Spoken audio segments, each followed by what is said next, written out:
Okay?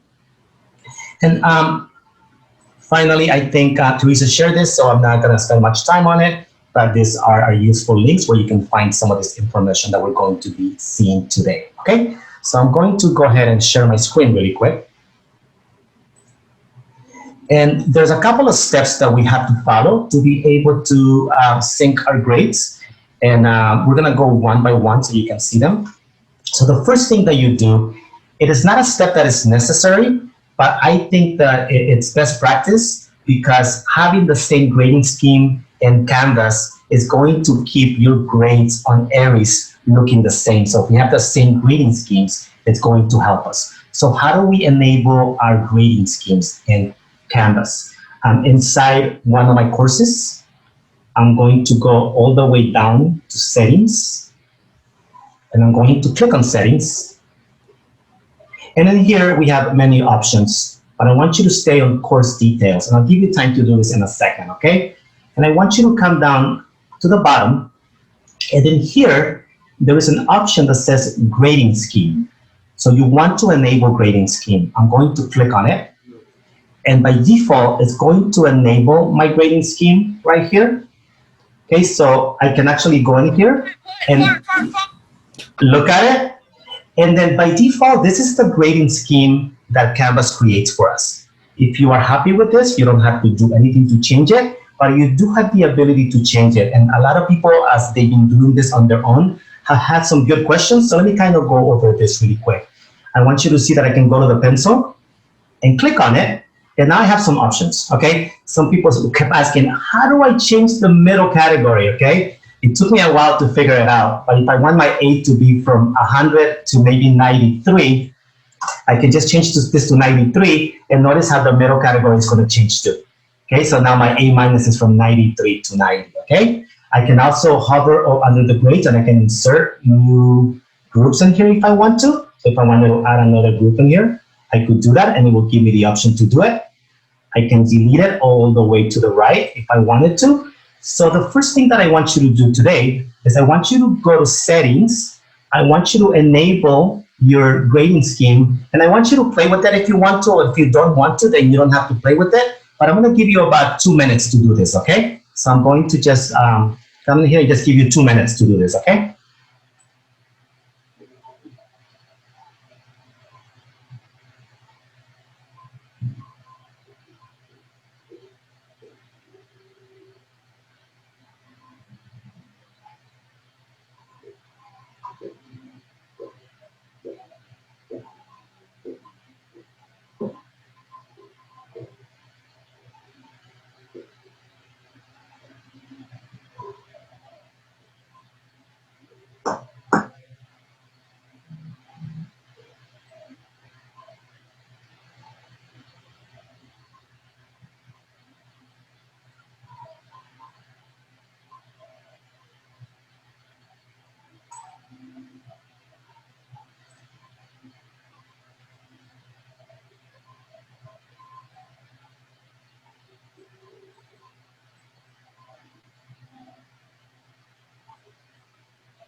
And again, the reason why I want you to take some time to do the grading scheme is because we want to make sure that our Aeries gradebook does match with our Canvas, right?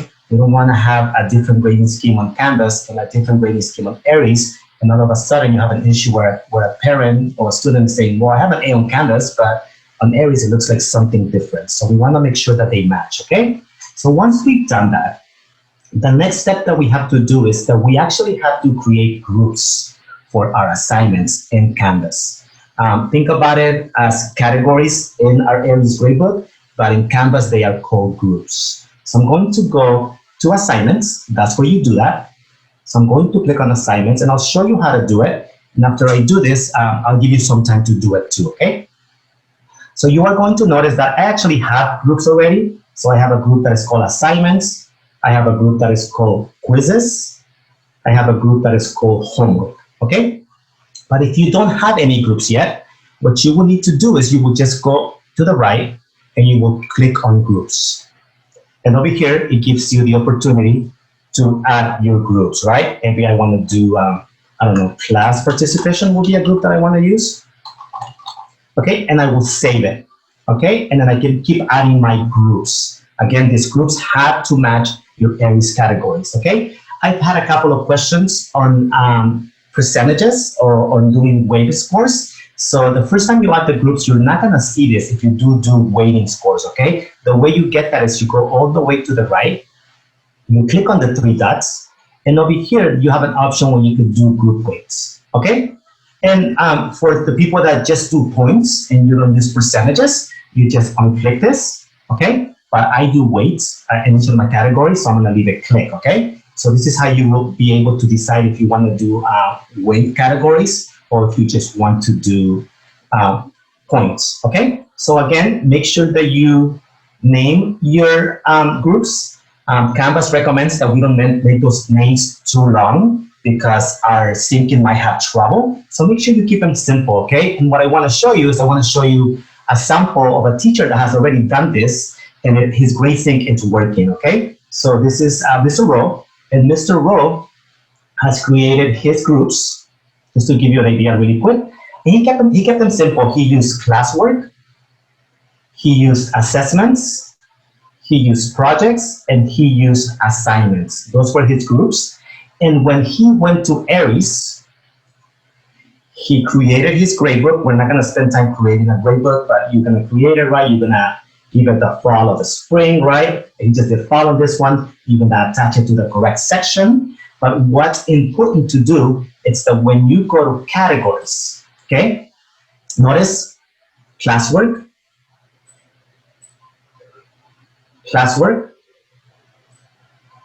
assessments, he has projects, and he also has projects. And the other thing that he did is that he gave it weights to each category, so he made sure that he did the same thing right here, okay? So again, we create our groups by going to assignments. Once you are in assignments, you go to class groups. You can create your different groups. If you want to give them weight to each of the groups, you can go to the three dots and you create assignment groups and you can do the weights right there. After you have done this in Canvas, then you want to go to Aeries, and when you have created your gradebook, and I'm not sure some of you guys have your gradebook or not, but you want to make sure that everything matches, okay? So I know it's not going to be probably a lot of time, but at least I want you to take a look at it, and I want you to be able to see how this is going to work, okay? So if you want to take about 3 minutes to look at your groups and start thinking about the different group categories that you're going to use, and start thinking that they have to match your groups have to match your categories. Okay, so let's take about 3 minutes.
Okay, and that should have given us some time. So we have enabled our grading scheme. We have hopefully created our groups that match our categories in your Aeries gradebook. And now every time that you create an assignment, you want to make sure that you click the sync to SIS. How do you know if that's clicked? And I'll show you from an assignment in a second. But if you look at all of your assignments, you see this little green button over here. By default, it is clicked to sync to SIS. Now we understand that some of you might not want some of this informal grades to be synced to SIS, so I know we're working on the option to give you the option to sync or not to sync some of the grades. But let me show you an assignment, okay? If I was to create an assignment, this is the third step, okay? So I'm going to go to an assignment, okay? I'm going to just name it Aeries grade, just to call it that. I can come in here and give instructions. I can give the points. Something very important, you don't have to create the assignments on Aeries, okay? If you create them on Canvas, when you sync, it automatically puts the assignments on your Aeries gradebook. But this is what I'm talking about right here, okay? At the bottom, you have something that says sync to SIS. So this is set up by default, okay? So if you want your grades to sync directly to Aeries when we push the button, you want to make sure that this is clicked.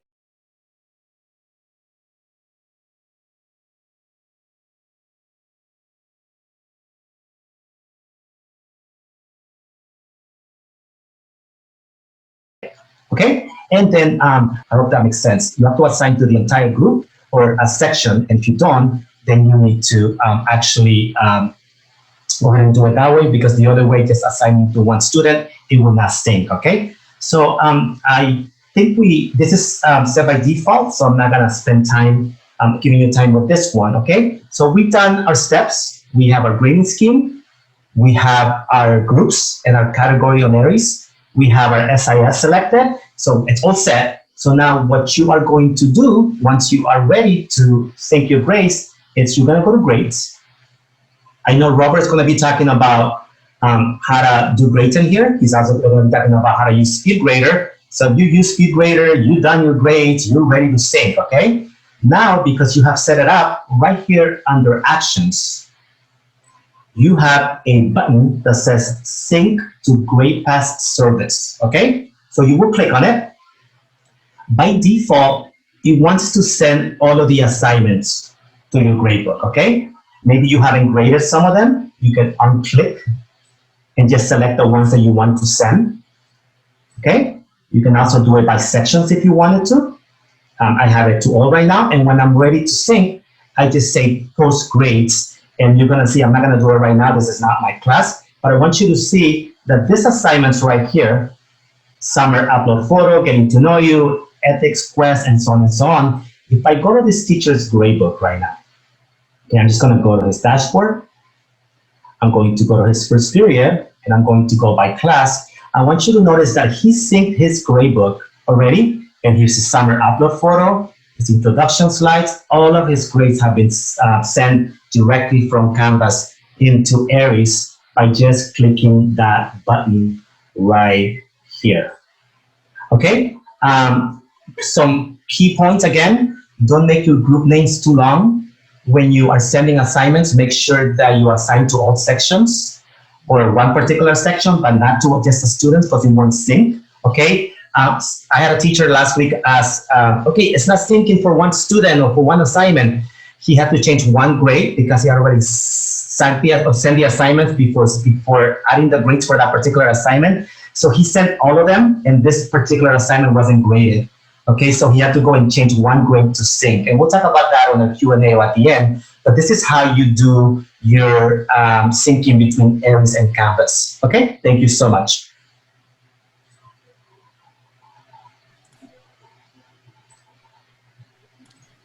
Thank you, Ricardo. Awesome, awesome. While he is working on closing up his screen, I'm going to go ahead and share my screen with you. And just to kind of piggyback off of what Ricardo was doing, I'm actually going to be talking about the different assignment types that you can create in your gradebook. And I know we did focus a little bit on the assignment types in a previous training. However, it is good to go back and see what you can actually see in your gradebook after assigning those assignment types and what it's going to look like. So I'm in my course 4th grade and I'm in assignments. And I'm creating a new assignment, okay? And we're gonna go ahead and just, we're not gonna actually create the assignment, but let's just call it test, okay? We're gonna type in what we want our students to do here. So I'm putting directions, right? And that's in the rich content editor. And I am gonna be using points. So I'm gonna keep 5 points as my assignment. And I'm going to scroll down to submission type because that is going to make a big difference when you are looking in your grade book about what you're going to see, okay? And there were a few questions on this week about the difference between all of these different submission types. So I want to take a second to first look at the no submission and the online, okay? Those two at the very top are going to be the no submission and on paper. Let me rephrase, no submission and on paper. Those two are going to be the submission types that are going to create an extra column for you in your gradebook, okay? So students are not actually submitting anything to you. When they look on their side, they will not see a submit button, okay? It will just basically tell them what they need to do. So why would I need to use a submission type like this? It would probably be because you wanted to give them either some extra credit or an assignment that they may needed to add on some points to, or an extra part of the assignment. For example, if you were going to have them do a peer review of one of their assignments, but you weren't going to attach that to the actual assignment, it would be a separate one in your gradebook, okay? So the no submission here and the on paper. Now on paper, that might be something that we use, hopefully, fingers crossed, as we go back in a hybrid model. So that would be, you would submit it online for them as an assignment, but they're gonna be bringing in something for you to physically grade on paper. Okay, so both of those, the no submission and on paper, create in your grade book a column for you, and it will not grade anything or send it through Speedgrader for you, okay? The second one is going to be the online tool. So I'm going to click on that, and then when I click on online tool, you know that your students are going to have different options to turn in, and that's going to look different for you in your Speedgrader, whether it be a text entry, they're going to be able to type, right? Whether they're able to enter a URL website, or if they're going to be doing recordings, whether it's recordings that are on their actual computer and they're going to upload it to you already, or if they're going to create a recording during that actual time. Now the file uploads, if you click file upload, you are able to restrict what types of files you want your students to use. So you would just go ahead and click that and type in, PDF, or it makes it easier for you as a teacher when it's time to grade so that you know that you have the same files coming in for every student.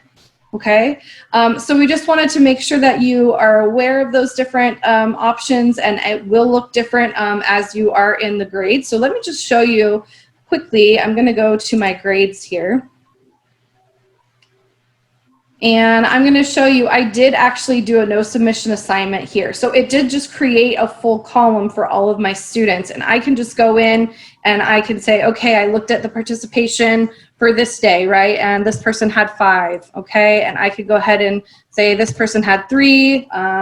Maybe they didn't participate as much during that assignment, and this person had 2. So it is going to create a blank column for you that you will have to actually enter the grades for you there as well. Okay, so the next part that I did want to show you really quickly is there are some really great Canvas help. If you're not sure, how do I create an assignment for non-submissions? It'll walk you through step by step what you need to do. Set your no submission if you're going to do on paper or no submission, and then make sure you save and publish. So this is what the student's going to see. They're going to see submitting on paper, okay? So it's going to show them this is a placeholder for points awarded for a peer review assignment, okay? And the same thing for how do I create an online assignment. We have some links for you there, because it is going to matter if what file types you're using as far as what their students are going to see.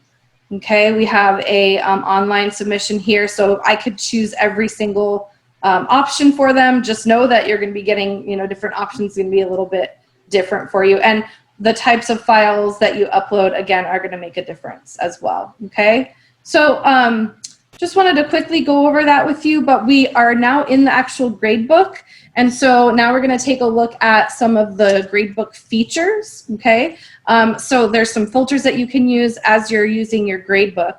And the first one that I want to talk about here is on the top side. It's the learning mastery. So if you click on that, you're actually going to go ahead and get a list of students and color coded for you. So if they are exceeding mastery, if they're meeting mastery, and you can hide outcomes with no results, and you can hide the students as well.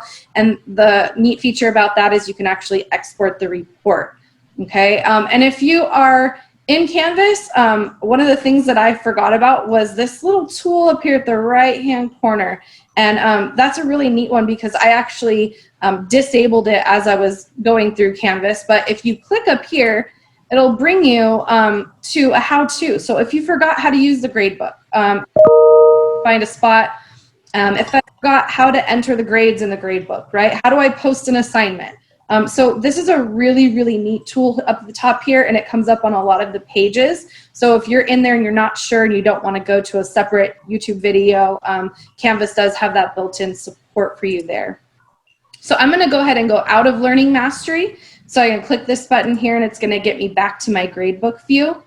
I can also look at it in individualized view by student as well. Okay, so I'm back in my grades. And I'm going to click on individualized view. So I just want to see one student at a time. Okay. I'm able to see, I can select different sections if I have different courses. And you can also do by assignment. You can organize it alphabetically or maybe by the due date if you choose, right? And so many other features that, you can hide your student names. One of a great things when you're grading so that you don't have a bias as you're grading, right? And so lots of different things. You can download scores, you can upload scores, and you can also view your gradebook history as well. Okay. One of the other things, my battery seems not to be plugged in. If my computer goes, I don't know what's going on. Okay, so one of the other things we wanted to share with you as well is I'm going to go back to my grades here.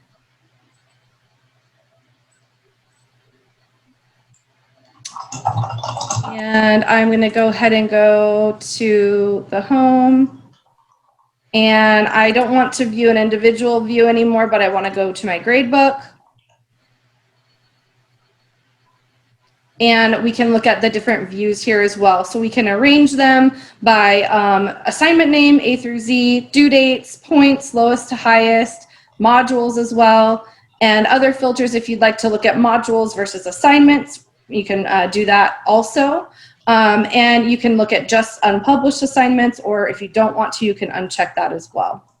And a couple different actions. There's your sync to your gradebook, which Ricardo was talking about, and then also import and export. So just to get a better idea of what that looks like on your gradebook, we just kind of wanted to review those filters. And also the resubmittal button.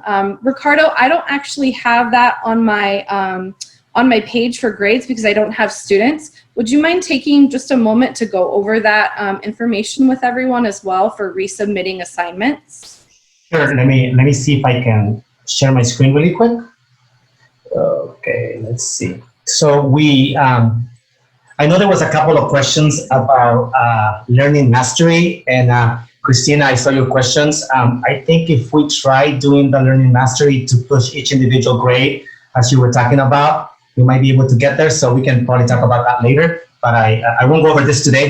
Will probably take hours to do if we try to cover learning mastery. But what Christina is referring to, we had a teacher that had pushed grades to Aeries already. And then one particular student wasn't pushing to Aeries. And we couldn't figure out why. And after a while, we noticed that, and I'll show you right now, the student had, I'm trying to find that particular grade. It's that green one right there, Ricardo. Which one was it? The green this one right here? This one? Okay, right here. So we noticed that her points were now gone, and then it wasn't pushing. And so when you allow students to resubmit, you're gonna notice what this does, okay? So the student went back, resubmitted the assignment. I had already graded that assignment, okay? But it's not pushing because if you notice right on the bottom, it says, use this same grade for the resubmission. So if you allow students to resubmit, you must go back and you might choose to grade it, right? And give it a different grade, or you have to actually click this blue button right here for that grade to be recorded. And now if I go back to my gradebook and I refresh that particular gradebook, sorry, let me go back. That particular student now has that grade. It was the green one Robert said, somewhere in here. Oh, I think I passed it, right? But you will see that that particular student does have that 10 now. Here it is. Okay, so now that's something that we discover. Okay, so if you allow for resubmissions and you see that a student is not getting a grade into Aeries and they should have a grade because you already graded it, it might be because they resubmitted. So a best practice might be to have a due date so that you know for sure that the student cannot resubmit. Okay.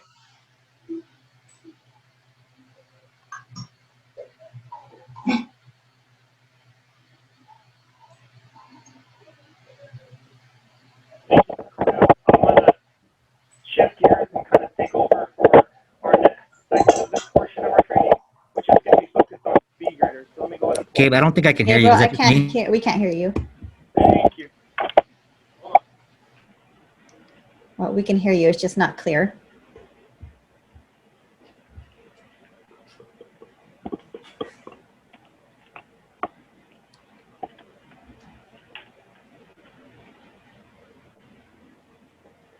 How about now?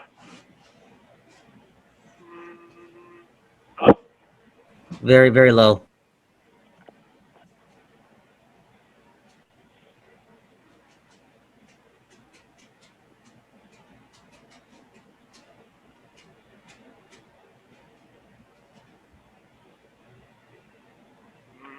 Sound.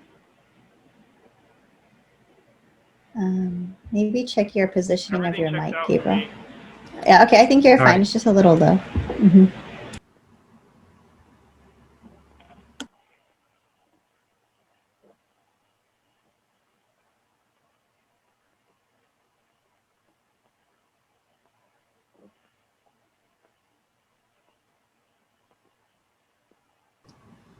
Oh, can you hear me? Just to make clear, I can't hear anything. So if you are able to hear me, that's phenomenal. Can you hear Gabriel? So I can make sure I'm hearing here we go. There, that's better. Thank you. Okay, so let's try this again. Apologies for that. I had my Bluetooth, but I made sure I had my backup just in case. Plan for things, and then when they go dry, right? Okay.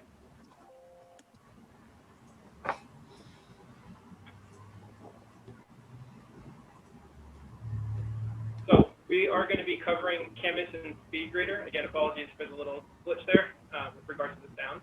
But Speedgrader really is a big chunk of when we talk about grading. And so we want to make sure everyone feels fairly comfortable and confident with regards to that. The first thing we want to talk about is how to even access Speedgrader. Okay? And so there really are three different ways that you're going to go about that. And there really are goals for today. And the first one, like I mentioned already, is how to access Speedgrader. And we'll cover that in just a minute. But I want to make sure you understand we're going to talk about how to access it, the differences amongst assignment types. And Christina did a good job of trying to help us understand, depending upon the submission that we set up, how that impacts and it changes or tweaks a little bit of our grading. And then the last thing is with regards to what are some of the options in Speedgrader. And depending upon the assignment, depending upon what you're using, Speedgrader is going to look slightly different and afford us a slightly different option. So we did mention with regards to the ways to access, and I did mention that there are three primary ways. So I'm going to end this for a moment, and we're going to take a look at each of those. So the first one that I'm going to talk about is through the assignment. So anytime you're doing an assignment, you'll see on the right-hand side the Speedgrader option. Through the gradebook, which we were just already looking at briefly, you have the option to click on individual grades and jump out to the Speedgrader. And then, of course, from the main dashboard or from your course homepage, which is our things to do or to do. So let me go ahead and exit this in that share and then open up my course so we can see specifically what I was referencing.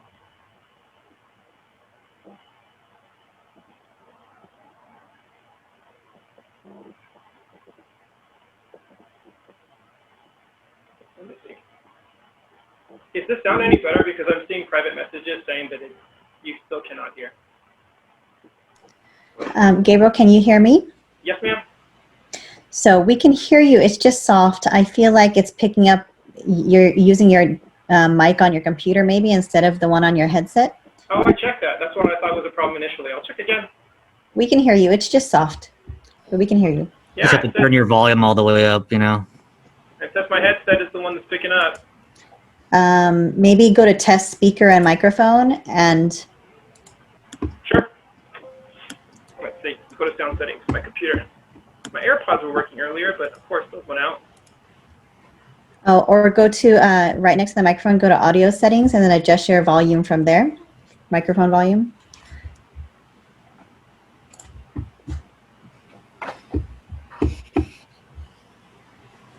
Sorry, everyone. Thank you so much for your patience. We just want you to be able to hear clearly. We know you could hear him, but we just want to make it a little bit more clear for everyone.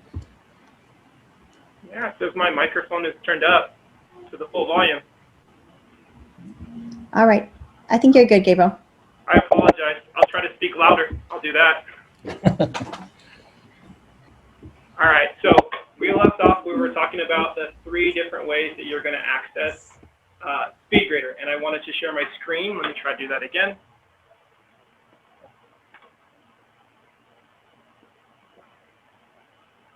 Okay, so from this screen, one of the things that I was working with the teacher last week and we realized is that you see a lot of times in this things to do section some numbers. Those numbers are to indicate the amount of students who have turned something in or submitted something that require your attention. So if you're looking and you see to yourself, hey, look, there's an assignment, I see 1 there, that would indicate to us that I need to grade 1 item that a student had submitted. And you know, sometimes we have students that are submitting things potentially, if you leave that window open, a little bit late and or beyond where most or the bulk of your students. And I think this is a great place for us to take a look and say, hey, look, there might be something needing my attention that I've already moved beyond, but because I'm seeing that number there, I would know that that's something I need to take a look at.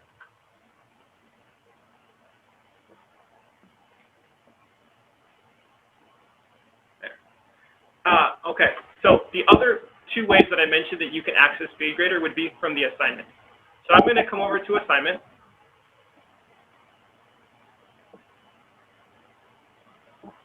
And click on any one of the assignments that I may have done.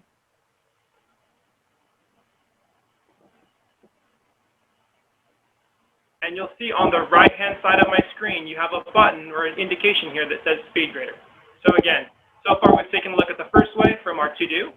The second way we just looked at is coming over here. And I think that most people are fairly comfortable in accessing it through the assignment.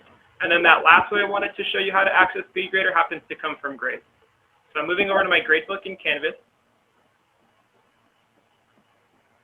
And anytime I see this, I can click on any of these little individual columns or rows, and you should be able to get a separate window that pops up. And on this side, I'm going to see the option for me to enter into Speedgrader. So you could click, again, 3 different ways to access Speedgrader. The first, by going to your to-do on your main course homepage. The second, by looking on any assignment. And the third is by coming over to the gradebook. I'm going to give you about a minute just to quickly run through those on your own, and I'll see if I can't sort my sound out a little better. So again, just a quick minute for you to run through those 3 different ways to access it, and then we'll get into the different formats of the assignments and how those are going to appear different through Speedgrader.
Try that again. Can you hear any better? I tried the AirPods again in the just distance setting. It is not better. Oh, Do you want me to try to cover Speedgrader, Gabe? yeah, because if people aren't going to be able to hear me, it's smooth. You were okay with your other headset. It was just soft, but we could still hear you with it. She was claiming that there was feedback, and I checked all the settings, and there's nothing that I could have changed on my end. Let's try again while they're still Try it working. again. Let's try one more time while they're still working.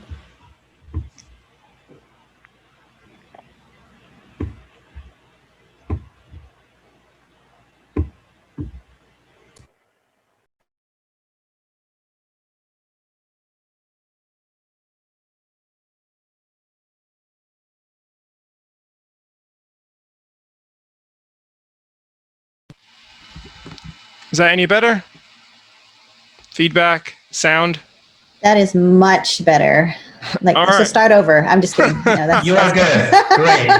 Oh, geez, dude. Well, I'm glad I brought that back up. Thank you for letting me know. Sorry, I would have been talking and not knowing that you couldn't hear me, because I've done countless presentations and Zoom calls today and no problems, right? Such is life. Okay, so thank you for your patience. Apologies so much for the sound. I know that might be frustrating. So we just briefly covered the different ways to access Speedgrader. Now I really, and this is the bulk of our session together, is to explore the ins and outs in terms of how they appear differently depending upon what you are using. So let me screen share. We'll talk about those three things, and now you can hear a better overview, and then we'll jump into it. Thank you again for your patience.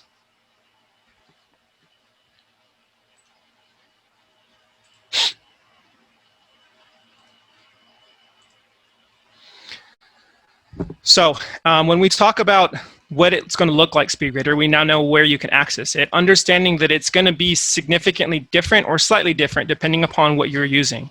So the first section we're going to take a look at happens to be related to Office 365 and Canvas. And these would be primarily assignments that you've been assigning through Canvas. This is obviously different than assignments that you're using, for example, for the external tools with regards to Google, and different than the assignments you may be using for the external tool with regards to Flipgrid.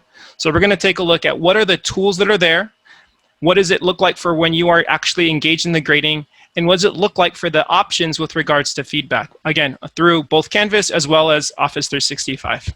Okay. So let's come over to my course and that share and start another one.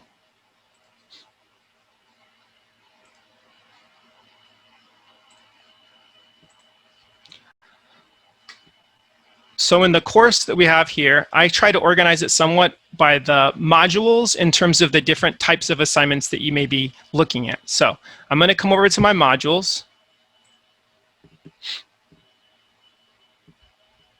And now that I'm here, we have a couple different, again, categories or sections, if you will, depending upon the assignment. So the first one I wanted to look at are things that you're assigning through Canvas and obviously through 365. So we'll take a look first at some assignments you may have assigned in Canvas. So I come down here to that section. And let's take a look, for example, if you attached a PDF. Now in this particular PDF assignment, I set it up as a text box for my students to be able to respond. And this ties back to what Christina was mentioning when she said the submission type. So again, this is a document, a PDF, that I attached for my students to complete. And they had to respond in terms of an actual text box. So let me go ahead and take a look when I click on Speedgrader and see what we're afforded.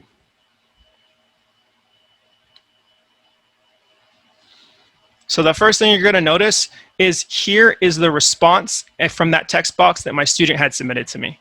Okay. Now I could come over here and easily select the grade based on their response. They had to read a passage and answer some questions. And one of the actual PDFs said if you could do the directions provided for the students where it's underlined, and this student has indicated me they could not underline, but here's some of the important information that they found. I'll look it over, and based on the response, I might give it a grade. Okay. But then I want us to look at the top, because there's a lot of important features in here that Canvas gives us that you are just going to be able to play with and learn a little bit about more. But the first that I want us to talk about is the settings. So if I come up here to this little cog over here, the settings, it gives me different options. So again, I went to the settings from my Speedgrader, clicked on options. We're going to take a look at some of the things that gives us. So the first one is how you want to sort it. So when you're grading these different assignments from your students, you may default to looking at students' alphabetical order, and that might work great for you. But one of the tips that I picked up and things I think is useful, and to each their own, is to look at the things in terms of how they're actually been given to you in terms of whether they require your attention or not. So that's this setting down here. It says by submission status. And what that would mean is that when I'm grading things, and I'm going to save my settings there, when I'm grading things, all of the students who had not yet received a grade are going to appear for me to issue grades right away. And I could go from my drop down here and pick all of my students, and I could individually easily see who has and hasn't submitted a grade. You also have the option to click to the right or to the left, depending upon the students. And again, because I organized it the way I chose to, which is by the order in terms of students that hadn't received a grade, I'm going to eventually get to the part where I see this, which is there are gray. And that gray indicates that there is nothing for me to grade yet. The student hasn't submitted their work. So again, I think that that settings feature gives us a lot of different options. That first one we just explored was the organization in terms of how we're sorting it. The next one is right here, and this would come to you on your potential biases. And I know we all have them, but sometimes you may want to know who is submitting stuff, but sometimes you may want to be grading things just knowing anonymously who the paper actually belongs to. So if I click this little button here, hide student names, and save those settings, it would essentially take away the names of the students. Now, obviously, if a student typed their name on their actual assignment, that is not necessarily going to be the case. But from the perspective of me as the teacher, the one grading all these things, I'm no longer seeing the names of my students. I'm cycling through student 1, student 3, and it's a little bit, again, less bias. So there's a quick little feature there in the settings cog as well. So again, what did we do? From the Speedgrader, we came up to the top where it said settings, and we went to that options, and right away we were able to look at two things. One, the ability to hide names. Two, the ability to organize or be able to sort the data based on the options that are given by student last name, by the date they submitted it, or by what requires grading and what doesn't or has been graded already. There's a couple more things I want to point out before we get back to some of the other types of assignments. Because by and large, regardless of when we're doing Speedgrader, these things are always consistently there. This first one, which we already saw, is where I give the grade. Up here at the top, that drop down from where you're going to select the different names, that's always pretty much going to be there for us. And then I did mention already what some of those colors indicate. Now, you don't see it here, and I'll show you on another one, but whenever they're grayed out, that's to indicate to us the student hasn't submitted. But sometimes you'll see an orange dot there. That orange dot means that they had submitted, but it hasn't yet been graded. So again, if you're going through and you see a lot of orange dots, those are things that we're going to need to issue grades for. If you see the gray section or grayed out, that's to indicate to us that it has not yet been submitted. And these check marks, I should say to me, hey, I've already graded it. Now, this last thing down here I want to touch on before we go back is with regards to comments. And I always try to read and learn. And one of the articles that I was taking a look at was talking about some research they've done with regards to feedback. And so, of course, feedback we know as educators is really crucial to the success of our learners. But one of the things they talked about was through a research project was to look at two groups that received the same type of instruction. And one group received written feedback and the other group received verbal feedback or audio feedback. And the group that had received the audio feedback reported a couple interesting findings. The first, the group that got that audio feedback, was the fact that they were a little bit more pleased or content with the feedback they had received. And the other one, and this is the big one, that they were 3 times more likely to act on the feedback than the other subgroup who hadn't received the audio. So, same instruction. The difference is students that are getting audio feedback are going to act on the feedback that they received 3 times more likely, again, based on the research that was conducted. And I wrote down the names of the researchers. Let's see if I can pull it up real fast.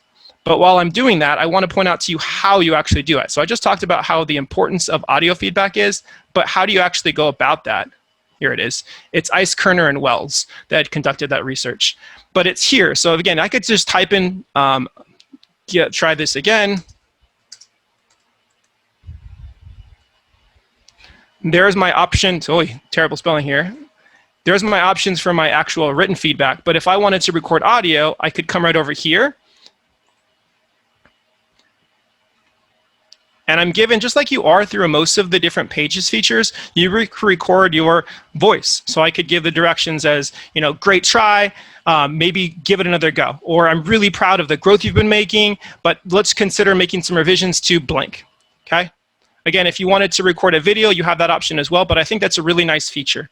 And then that last one that I wanted to touch on down here from the actual comment section is with regards to file attachment. So if you wanted to upload, maybe it was the rubric that for some reason they didn't potentially address, or maybe it was something else that maybe would help them gear their writing or their response a little bit better. So again, you have some options here from the instructor's perspective, and a lot of these are, again, are uniform. So regardless of whether you're looking at a text box entry or regardless of whether you're looking at some other types of submissions, you're going to get some of those same features. Okay, we're going to go back. Give me a moment here.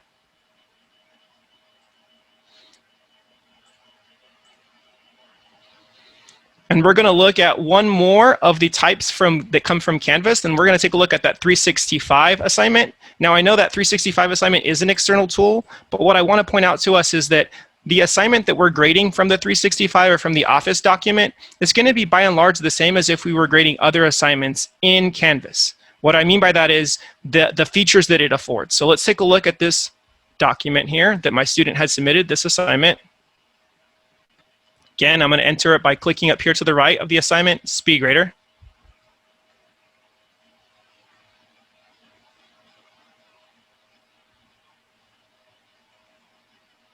Now it does look a little different. I want to draw your attention real quick to the top.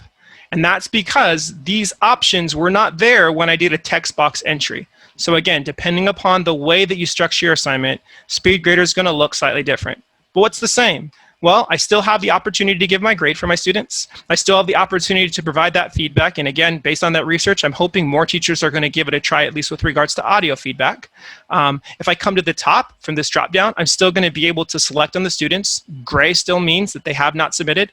Orange requires my grading. And if there's any green check marks, that's great because that means I've already taken care of that particular assignment. So again, these are some things that remain consistent regardless of the assignment type. Let's look at some of the things that are up here. What are some things that I can do? Now this happened to be a passage that my students had to read, and then there was some questions for them to be able to answer.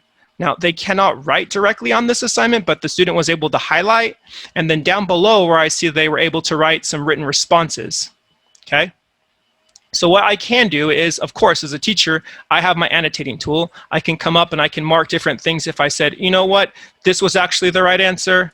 Or I can ask maybe I wanted them to, for example, highlight and look for some actual evidence or proof with regards to their responses. Maybe I want to consider, hey, this entire section here needs to be edited or redone. So again, you have that pen feature. You can select your different colors. You can select your line. This is the editing options with regards to Speedgrader. But you can also do text box. So let's say, for example, you're saying, you know what, this is a great response, but I want you to be able to answer some more information. And I can write in here whatever I want.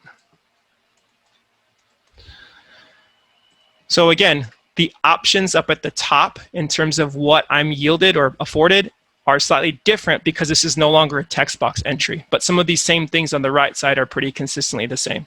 So before I move on to some of the other segments with regards to looking at how does it look different when we're looking at a submission from Google, or how does it look different from an example of Flipgrid, I'm going to give you an opportunity to be able to play around, open up an assignment. Don't forget those 3 different ways to access them, and just see what are some of the tools available to us inside of Speedgrader. And there's a few more that I haven't touched on. We'll touch on some of those when we get back, okay? Give you a few minutes to take some time for yourself to explore.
We'll give about one more minute for you to explore a bit more of those different features inside of Canvas's Speedgrader with regards to the assignments from 365 and or Canvas.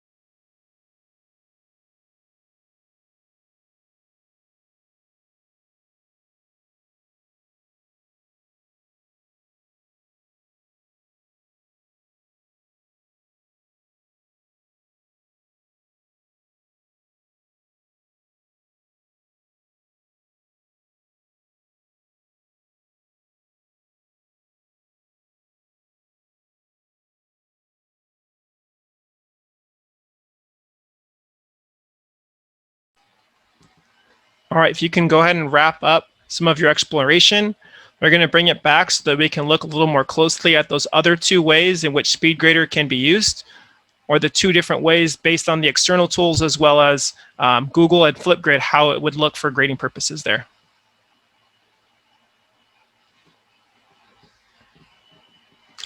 So the next thing I want to touch on was with regards to external tools. Now, I mentioned those other two different ways with regards to Google. Now, if you're doing Google cloud-based assignments versus a Google assignment, now those are going to look slightly different. And what I mean by that is if you are still using the Google Cloud, and by all means, go ahead. We mentioned that last week, how that will not longer be available after next fall, 2021. But as of now, if you chose to use that, you do have the SpeedGrader features if you're using a Google Cloud-based assignment. But being that we are really recommending that you use Google Assignments, that's the new and improved way to use Google Interface or Google Documents or Google Slides inside of Canvas, is through the route of Google Assignments. Now, this is a Google assignment that my student had completed. So I'm going to click on this assignment. Give me a second to screen share this so you can see with what I'm seeing here.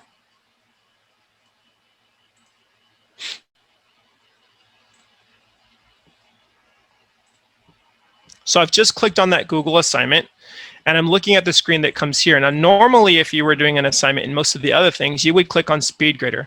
But SpeedGrader, as of this moment in time, isn't available to us when we are doing a Google assignment. Now, that will be available later this fall, but it presents us the alternative, which is the Google interface. And that's actually still fabulous because it gives us a lot of great features that maybe aren't available necessarily inside of when we are using the Canvas SpeedGrader. So how do I grade this assignment? So I came to this assignment, and it does say load Google assignment doc in a new window. And I've already done that. When I do that, it's going to make sure that you need to ensure that you have the correct Google account. Now, if you're like me, you probably have a few different Google accounts. You need to make sure that you select that Google account that is from the district, the one that you use to assign this Google assignment. So I have my responses here. And the same way that I was going to be using the SpeedGrader, let's say, for example, I look on one.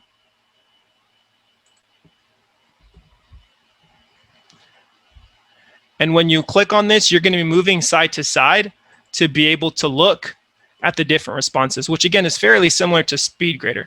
And if I come over on the right, I do get that option for feedback.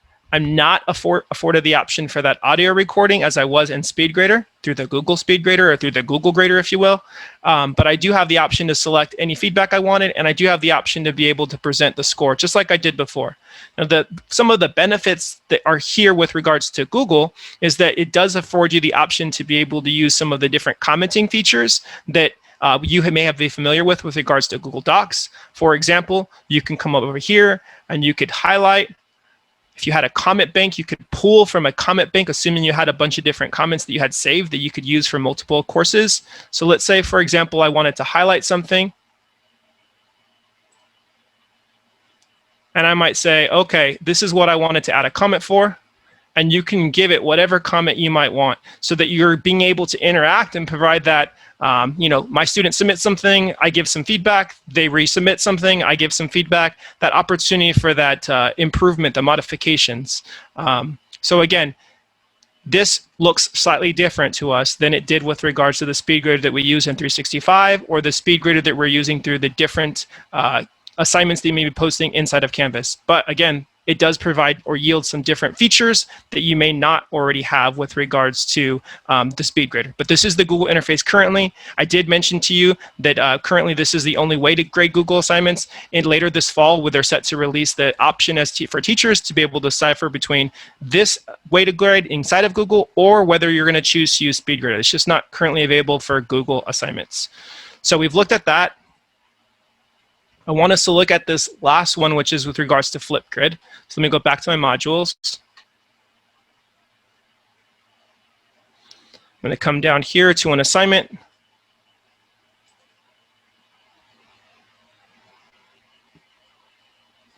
And then I'm going to launch Speedgrader from the right-hand side.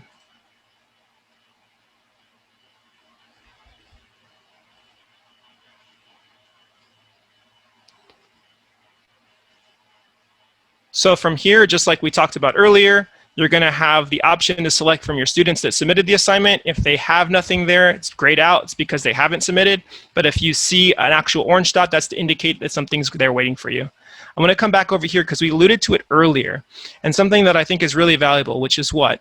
When you are giving grades, this option is available for me for this particular assignment, but I do have the option to hide grades. And what do you mean by hiding grades? Well, when students are submitting assignments and you are grading things, I don't know that you are able to sit down, hunker in, and grade every single one of assignments from all of your many students. What probably is going to be happening is more realistic, is you're grading in terms of chunks, where you're grading a few assignments, and then you're grading a few more assignments maybe the next evening or the next opportunity where you have a chance to be able to do so. So hiding grades isn't necessarily saying that the students aren't going to ever get them, but it's more so to show us that we're going to hide grades until we're ready for students to see those grades, so that you don't have students, and I think Ricardo earlier in the year when we had talked about Speedgrader said, you don't want to have a handful of kids saying, hey, I got my grades, what about you? No, I haven't got mine yet. So this is a perfect opportunity for us to be able to say, we want to ensure that all of our kids get the grades at the same time, so we don't have potential issues with regards to the segment that I finished grading for and versus a segment that I'm still going to get to. So again, coming up here to that little eyeball allows you to be able to hide grades. And we didn't talk about that earlier, but I wanted to make sure to point that out. So if you were grading, just like you were the other one, select my students. I'm not going to actually play the video for you. My colleagues were kind enough to record something for us, but we can watch the video, give it a grade, just like you were for any of the Speedgrader assignments. And then, of course, I'm going to submit those. So again, Speedgrader, a lot of consistencies, regardless, by and large, what you're using for your students. Some of the major differences, I think, for me, are depending upon the assignment, what are the options that it gives me? No, I'm not going to get here the option to annotate on here. I'm not going to get the option for me to be able to type that text. So are there wonderful things in each of the different assignments you're going to do? Of course, each of them has a purpose, but I just want to make sure you feel comfortable not only accessing Speedgrader, but also understanding some of the tools that are afforded to us. Now, the one thing I didn't touch much on is with regards to rubric. And I don't know, Ricardo, I know you've been doing this a little bit longer with regards to rubrics with your students. If you might be able to take a brief moment to show what that would look like for all of our participants to see how you could easily use rubrics inside of Speedgrader. Sure, I'll do this right now. Let me go ahead and share my screen. So you probably have noticed that when you create an assignment, the first time you don't get an option to add rubrics. So I'm just going to create an assignment. Just call it test, it doesn't matter. Let's make it worth 5 points. And I'm just going to leave it like this just for now. I'll just give it a due date. Okay. And if I save and publish, you'll notice that you might not get that option to do the rubrics, but if you just click save, okay, now this window pops up for your assignment. And notice that at the bottom, you have the option to add a rubric, okay? You can come in here, and if you have added under outcomes, rubrics, and I'll share that in a second, you can find them there, but I have some rubrics already here. I'm just gonna go to find a rubric, okay? It's loading my rubric. Oh, I didn't find it. Oh, why does it say access denied? That's weird. Okay, let me go back again. I should be able to get a rubric. Let me try it on this one really quick. Not sure what happened there. Let me go back again. So let's go to assignments. Sorry about that. Plus, let's call it test. Let's do a due date. Save. Oh, okay, sure. Sorry. Save. And then again, we get the access for rubrics. And I'm not sure why it didn't find my rubrics when I clicked over here. Here they are. So I have an elementary rubric that I created. I also have some of my AP rubrics in here, but I'm just going to use any of them. So this Spanish 2 rubric, and I'm just going to say that I want to use that one right there. Okay? And I'm going to use this rubric. So now when we are on Speedgrader and our students have submitted their assignments, you will notice that on top of having a spot where you can add points, you also right below have a place where it says view rubric. So I can click over here, and now it opens up for me, and I can just basically go and say, okay, let's go give it a 3 for that part, right? Let's go ahead and give it meets expectations. For evidence examples, let's say that exceeds. For irrelevant evidence, let's say that is emerging. For historical reasoning, exceeds expectation. And for complex understanding, maybe meets, okay? And now I can notice that I'm going to save it, and that is going to change the grade automatically here. And I can submit, and now that is the grade that goes to Speedgrader using a rubric. Okay? Thank you.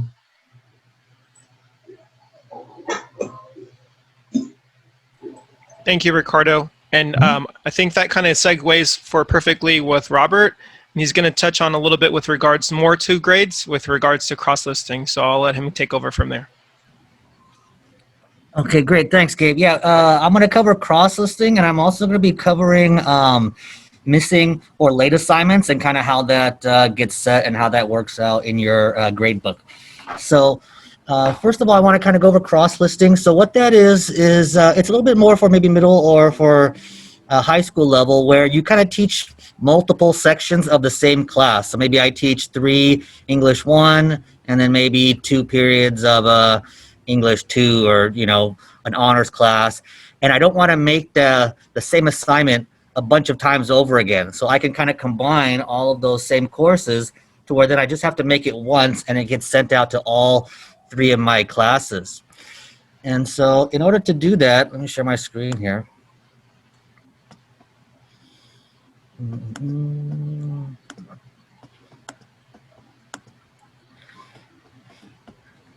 Okay, so let's say, here are my classes, and this is the class that I want to cross. This green box right here. These are the same classes, and I want to bring them into the same class. So for that, what I would do is I would go into this. This is like the main class. This is the class that I want to house everything, because when you combine or when you cross list all of your courses, you're not going to see them up here like you see these 4 courses. This is going to disappear, and it's going to go into this green box right here. So whichever one you want to be the main one, maybe you want your period 1 to house period 2, 3, and 4, then that's the one that you're going to go to first. So we have to get a number from this course, and then we're going to and then we're going to post it into this other class that we want to actually bring in. So in order to find that number, I'm going to click on my course or my parent course. And there's 2 ways to get this number. And one is if you look here at the very top, this URL, this 9204, that's where you would get the number to bring in. But also, if you go to settings, and you go and you look at your course code, it'll either be here with this course code or this course name, or you can get it up here in the URL. Okay, so once I have that number, okay, this class is going to be called Yama Cross, or I can get 9204. Once I have that number, I'm going to go back to my dashboard. And now I want to send this course that's in gray into the course that's in green. So I'm going to go to this course.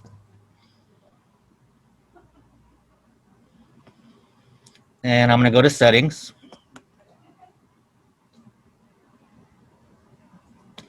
And I'm going to go, I see the course right here. And I'm going to select that. So again, this is the gray course. And I'm going to go over here where it says cross list this section.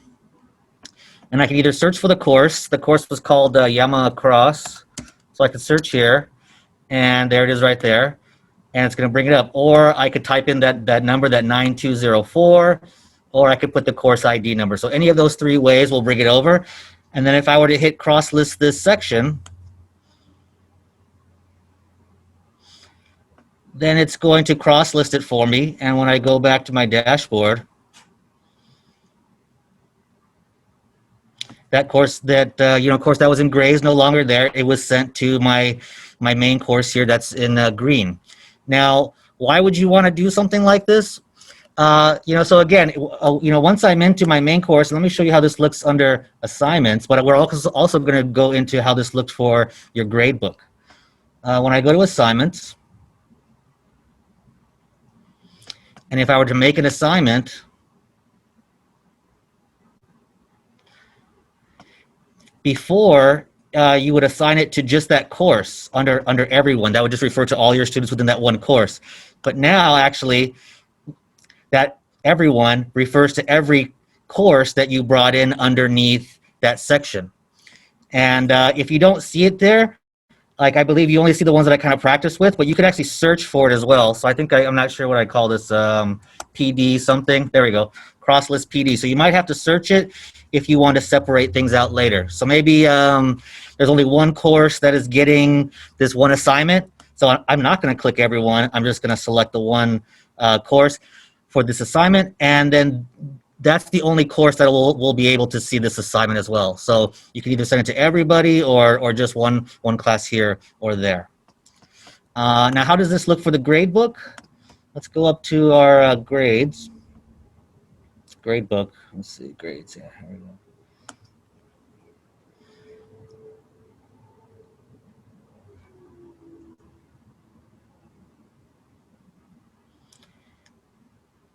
And I'm going to go into an assignment. I'm just going to go into an assignment.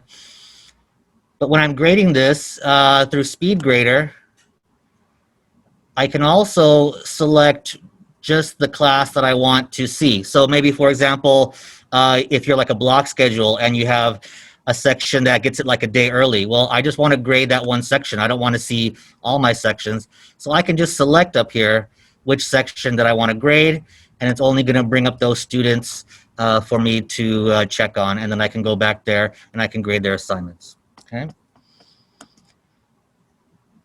Okay. Now,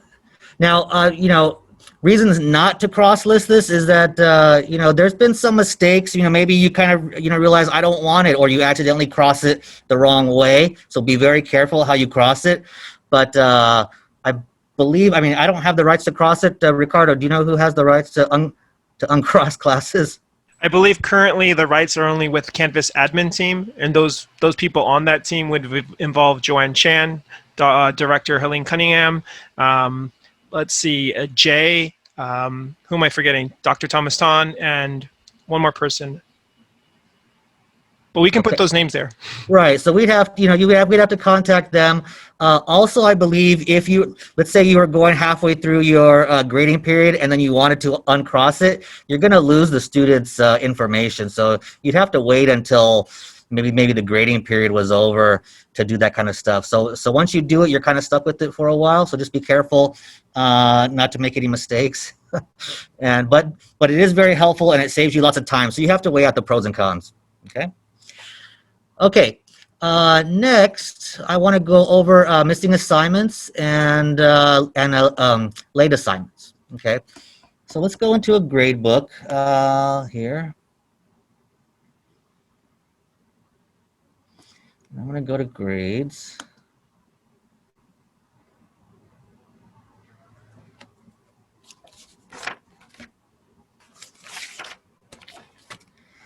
Okay, and one thing that kind of stands out to me right away are these colors, that are here. And if it's in, green, as we saw earlier, that's a student that resubmitted their work, and it's ready to be graded.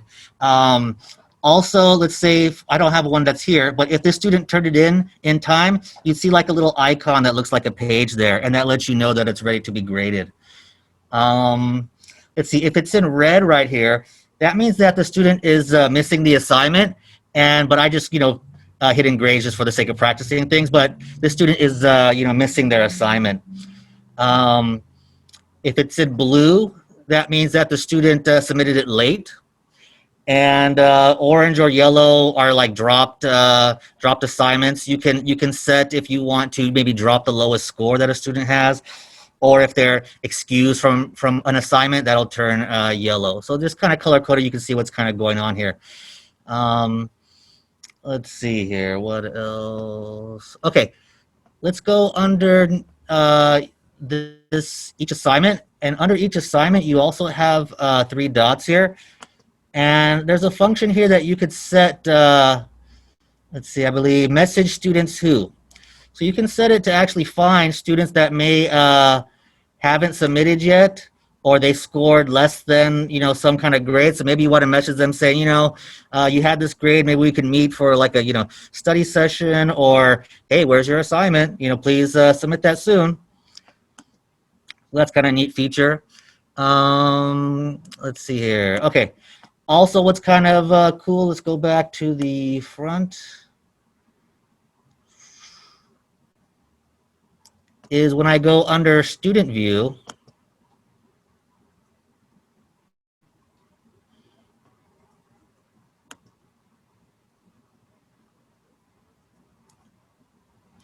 the students are able to see the assignments that are either past due or they still have to complete.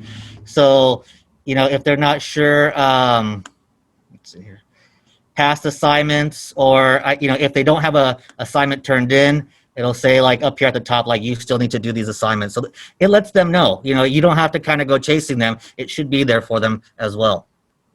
All right. Okay. Let's see. I think that's it for missing assignments and how that looks. All right. The next thing we're going to cover is your late policy now. So you know, so what's going to happen when these students are, you know, missing these assignments? So for example, let's go ahead and let's make a assignment. Oh, sorry. Let me get out of student view here.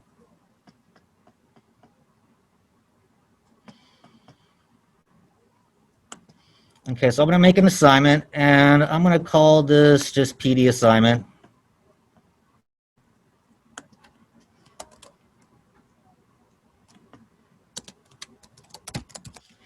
But the main thing is to assign your assignment points. You know, even if you use percentages, you still want to give it a point value. So I'm just going to give it, let's say, 17 points. And how do you want the grades to display in the you know, grade book? It's going to be right here, display grade as, and maybe you want the students to show the points, like I got 15 out of 17, or maybe out of that 17, you know, I got 80% correct. So you want to pick you know, one or the other. I recommend if you're doing points to go with points, but let's just see what happens when you go with percentage. And I'm going to make this an online text assignment. And okay, now here too, where you assign the assignment to everyone, this will affect your late or missing you know, work policy. So for example, if I put in just a due date, like let's say this was due yesterday, and this is just for illustration points, but even if it's due yesterday, your students can still submit it as long as the course is open. So maybe you're like, you know what, no, I only want them to be able to submit it, you know, like a week after, and then after that, they just, you know, don't worry about submitting it. So then what you're going to need to do here is then set an available date. So if it was due Sunday, maybe I assigned it Friday. And then if you want them to be able to turn in the assignment, you know, late, then since it was due yesterday, maybe they have until Wednesday.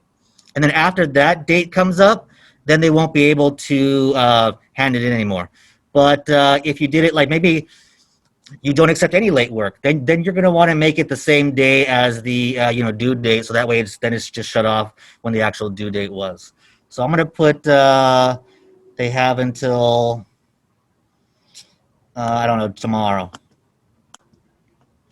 Okay, and then we're going to save and we're going to publish that.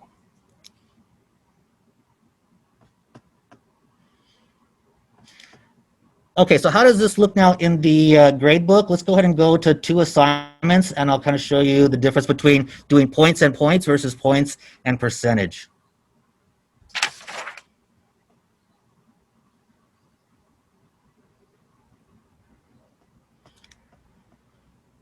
Okay, so let's say here that this is going to be percentage, and let's let's see, what is this one? Points. And when I go to Speedgrader,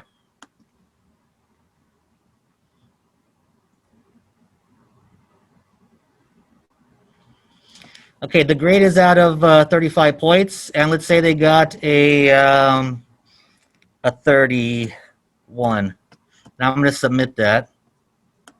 Oh, sorry, wrong student. Let's see here. Okay, here we go. So out of 35 points, they got a 31, and this is points to points. So what it's going to do, I set a late penalty where every day they're going to lose 10% of their grade until they turn it in.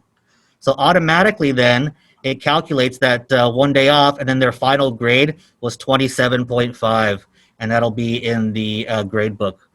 And so every day, and then for however how many days it is, that'll be there. Okay, let's go ahead and go back to the grade book, and let's show one which is with the percentage.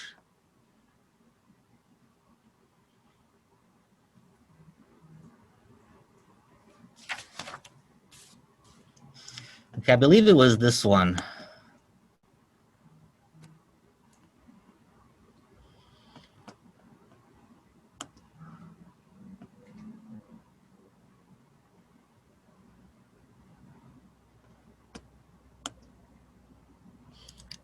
No, this looks like a points as well. So it'll even do the percentage points. But what I'm trying to get at here is, let's say you just gave them 1 point, and then their grade was let's say 7, or sorry, let's say this was out of 10 points, and you gave them a grade of 7.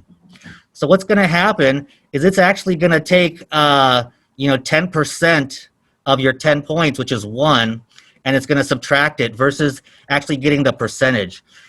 So it won't subtract the points, it'll actually subtract the percentage, and then it's going to throw things really off. So just make sure that you kind of match the points to points. If you were to do percentage, then you'd have to calculate the percentage of actually that you want to subtract or they actually got. So just kind of be careful there with that.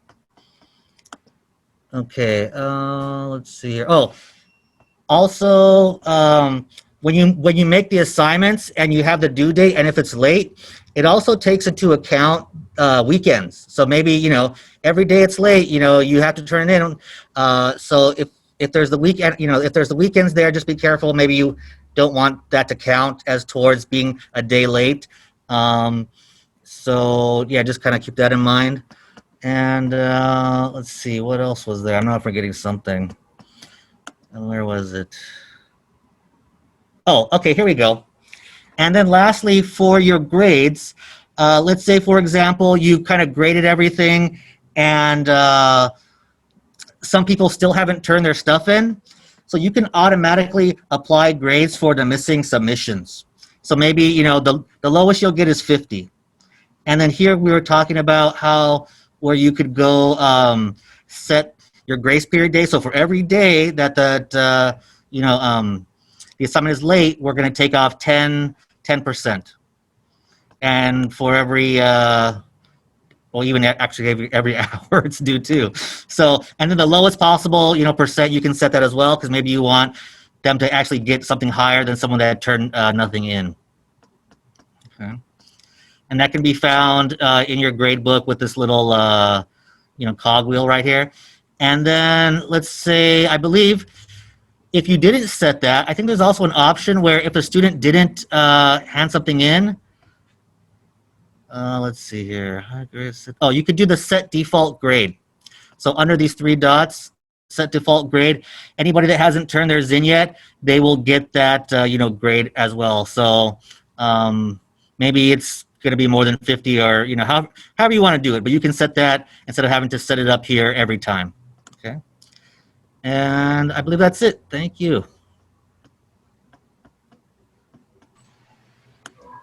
I have just one more thing when it comes to the grades. Something that I find as a best practice for me is that you actually have the ability under view to add a column that is called notes, and that's just for you. So notice that it's gone right now, but if I go in here and I click on notes, I can have notes added. And then this kind of helps me with students that maybe I want to know that Ricardo does have an IEP. So if I write that there, it just reminds me when I'm grading that that's part of it. or that Elizabeth likes to go by Liz, or maybe I want to remember someone's birthday, right? Or I want to remember that our test student has no Google accounts. I'm always upset because he has no Google account, right? And I can never grade him when it comes to that. So having that little notes column right there, it's kind of a big one for me. Also, I think someone asked the search. If you wanted to just grade one student, okay, I can just go here and say Teresa, and notice that I just get that particular student, and I can just grade her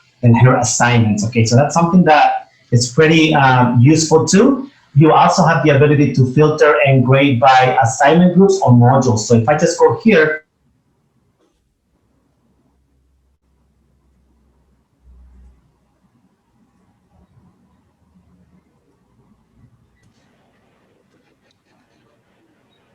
now I'm just grading this particular module, and I'll do a session on this, but how you can grade with the with rubrics and how this will look. Okay, thank you.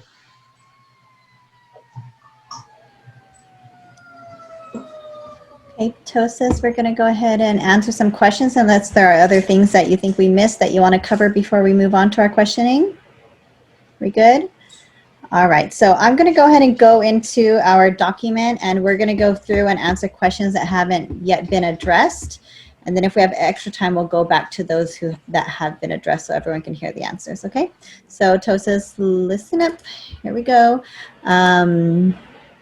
First question, for elementary, should our grading scheme match what we've been using on our progress reports?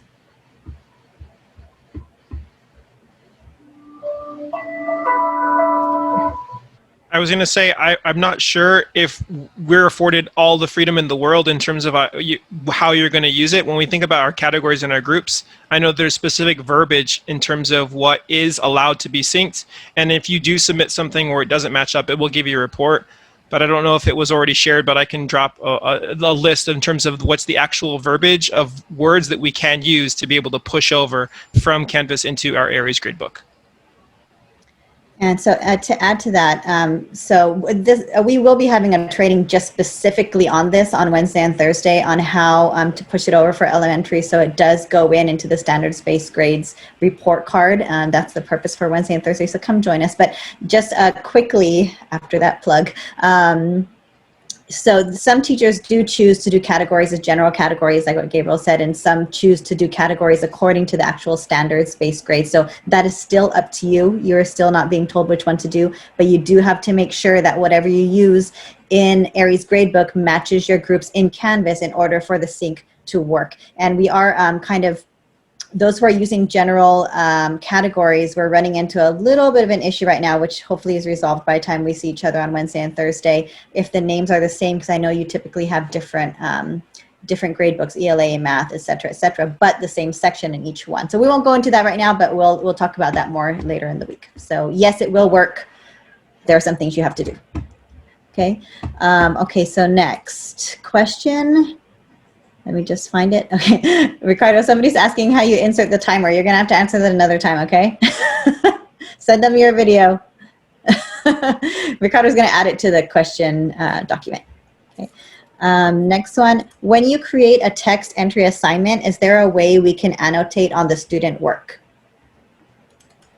No, when you do a text entry as the response type or the submission type, I should say, then the only options are given to you from the teacher is a comment section on the right side, as I had shown, as well as you the ability to score. But you do not have the option to be able to annotate on that particular type of submission. Thank you. Next, right here. I am having problems with students being able to submit work. I have tried different types, but the internal tool and adding a Google Docs slide assignment is the most difficult for people to submit. Some students are able to submit and others say no submit box pops up. Any suggestions? I tried to answer in a previous question, like it's difficult to say I'm using Google and I'm running into issues because there are so many different ways that you could be using Google. What I mean by that is, are you using a Google Cloud assignment? Are you using a Google assignment? Are you using a Google assignment that you've embedded in the rich content editor? Are you using an online submission in terms of uploading a Google document? I think it's very difficult to answer that, but the one thing I will say is, in a lot of times, it's students or people need to authenticate their Google accounts to be able to use Google products. And more often than not, that tends to be what the issue or the hang up is. I know that's not a 100% answer. Yeah, another issue that we've experienced is that the student thinks that they're logged on, but it's actually the parent that is logged on as an observer, and they keep trying to go to that assignment, and there is no way to submit because the parents do not have access to submit. So we need to make sure that the student is the one logged on to be able to get that submit button. And when they also go on to those Google things, even though they do complete the assignment, they do have to go back to that submit button. They don't see it automatically where they are, so they might have to look for that as well. So this is line number 45 in our questions. So if you put this in, if you put your contact information here, you can make an appointment with us to kind of look into that more, okay? It just a plug to our videos, Teresa. We do have them in English and Spanish on how you will submit for a Google assignment, for an Office 365, for a text entry, and so on from the student's point of view. Perfect. Can someone stick that on line 45, please? Thank you. Okay, next question here. I'm on line 53. I have entered a lot of comments in Speedgrader. I'm just curious how the students know I entered a comment. How do they see my comments? Does Canvas alert them that they have a comment on their grade? If so, how and where? It depends on the notifications that the students have allowed under their account, so they can actually set it up. And if I can share, I mean, we have so many options. So when our students, just like we do, go to accounts and they go to notifications, I have it set up for different things. But if you go in here, if it's a due date, I can turn it on, right? All submissions, like grading, submission, comment, I can turn it on. So right now, notice that I have it off, so I will not see it. So if you want it, maybe as a best practice, have every kid during synchronous time go in here and actually say, click that on. So now from now on, they will get to see those comments. Students can also do that per course, even though they have different courses. They can do that in the courses. It shows on the right side instead of where he showed you. So those are two different places where it shows. Okay. Next, I'm on line 54. I have been having difficulty syncing grades from Canvas to Aeries, even though the grades have changed and new assignments were added. It is creating a perpetual hold in my Canvas, and they also included an image there in their question. What line was that, Teresa? 54. I know today we had the experience that it was lagging. It just kept saying waiting. So I don't know if it's related to that, but I know something that we do know is that if you did the syncing one time and you have 20 assignments already in there, okay, it thinks that it already did the syncing for that assignment that you maybe hadn't graded before, so it's not gonna do it again. So you gotta go and change at least one score, and hopefully that will sync it again for that particular assignment that was already done the syncing before. We can look into that, but I know today we had the problem with the waiting issue. Okay, thank you. I'm on line 68. If student has computer technical difficulty and cannot submit, and the student emails me the assignment, how do I, as a teacher, submit it for the student?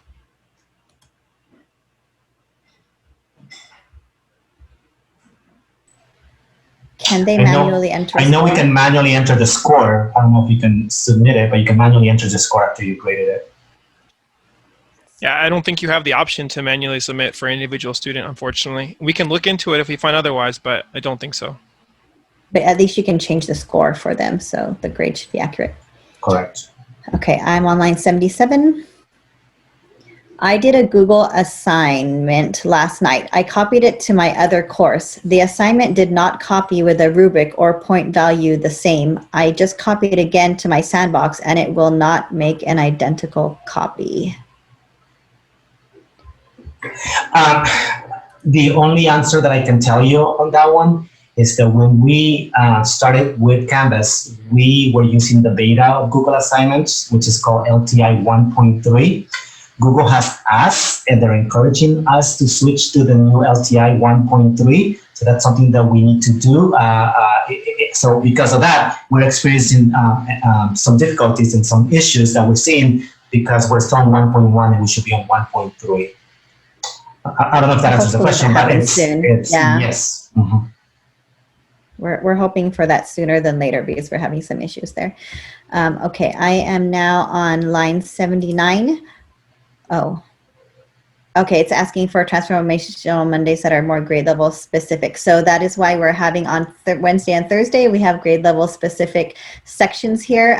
Monday is more for general, but thank you. Yes, this is a good suggestion and we'll consider it, but there's a reason why we're all 4 together right now. As you can see, 4 minds are better than 1 or even 2, but thank you. We'll look into that.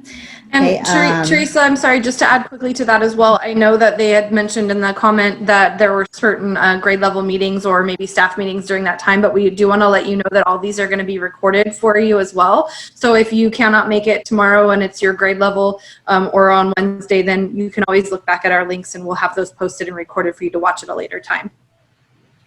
Thank you for mentioning Thursdays too. We know we watch out for certain days, but we didn't realize that some meetings are on Thursday. So we'll watch out for that in the future as well. Thank you.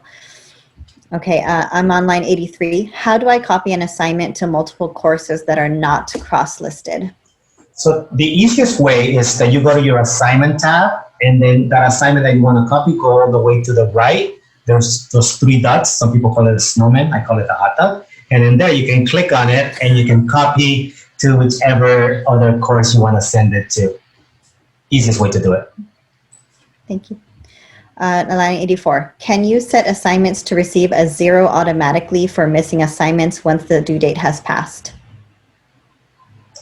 I think Robert showed that under settings. You can set it up to what grade would it be after the due date, right? So I think that's how you would do it on the Canvas gradebook. Yeah, there's like a little cog wheel on the settings wheel, and it's out of percentages, but you can just put 0. Okay, number 80, line 86. Does using late submission affect syncing with Aeries? Yeah, we saw that before, right? A student went and submitted that assignment. I had already graded it.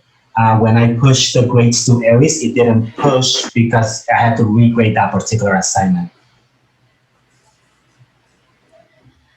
Okay, line 87. If you made an assignment, for example, a reading chapter, can you change it to a page so it doesn't list in your grades? One of the things I would say is I'm not sure if you can do that, but you can change or edit the assignment so that it's no longer graded. So that would probably be the easiest fix. I agree. All right, so go ahead. Yeah, just to add to that, another best practice that we think actually will help a lot is if you are doing a lot of your grading outside of one of the curricular sites like Think Central or Wonders, it's a good idea to recreate that assignment in Canvas and do a new submission type, because that's at the column on your Canvas gradebook, and you can just kind of input the grades manually, and that will then sync to Aeries. You're going to use that for your grades for sure. Mm-hmm. Okay, so I'm at the bottom of our document, so I've now turned on the ability to, if anyone wants to ask, you can unmute yourselves if you would like to ask, and we haven't mentioned it at this point. Teresa, just to add, a teacher just called me and said, "Great, finally went through. It was on waiting, now it actually went through, so I got into sync." Yay! So we were like losing sleep. We were losing sleep. Good news. That's great news. All right. So if anyone has any other questions, go ahead. I do. Go ahead. I think I asked it in there, and maybe you covered it, and I just didn't hear it. For example, when you're doing your groups and you're adding, like, let's say, for math, I might have the same categories as language arts. Yes. So I might have participation. I might have, classwork, assessments, because for elementary, you've got 4 different grade books or 5 different grade books. So what do you recommend so that it pushes and syncs to the right grade book? So we did answer that in here. So if in case you didn't hear yours answered, it's because we answered it in typing. We typed it in already. But the answer to that is, as for now, to our knowledge at this point, we do suggest your categories to be labeled differently. So in your math grade book, it would be math assessments, and in your ELA, it would be ELA assessments, so that it syncs properly. And there might be a way around that where you can choose which grade book, but as for now, it chooses which section. And when you're in elementary, every grade book is the same section, is the same period. So I sense that it won't read that. So for now, we'll know more on Wednesday and Thursday when we do those other trainings. But for now, our only solution really is to label them differently. So it'll be math assessments versus ELA assessments. Okay, and then when we go to sync it, we'll figure it out at that time, I guess. Yes. Mm-hmm. Okay. Yes. Thank you. Just make sure your groups are labeled properly. Yes. Thank you. Yes, you're welcome. Question. Hello, hello. Go for it. Oh, okay, good. Sorry, I didn't know if you heard me. So I have a class where I have a team teacher, and we're both like grading stuff on the grade book. And so he told me there was some stuff that he graded, but on my end, I can't see it. And he's trying to, again, also sync it to Aeries, and he's unable to do that. So I'm not sure what we're doing wrong here. Are you co-teachers in Aeries as well, or is this just in Canvas? I believe we are co-teachers in Aeries as well. Okay. And are these students, are you both their official teachers in Aeries? Yes. Then we'd have to look into that then. If you are both their official teachers in Aeries, then it should be showing up for both of you without an issue. Mhm. Okay. Rashonda, email us. Tecto says at HLPUSD. All right. It'll be a special case, special case. Okay, cool. Thanks. Question. Regarding the enabling the grading scheme, is it going to be different for primary? Because we don't use the letter grades, or are we using letter grades this year? And is that the Thursday and Friday component, or? Yes, ma'am. That will be on Thursday.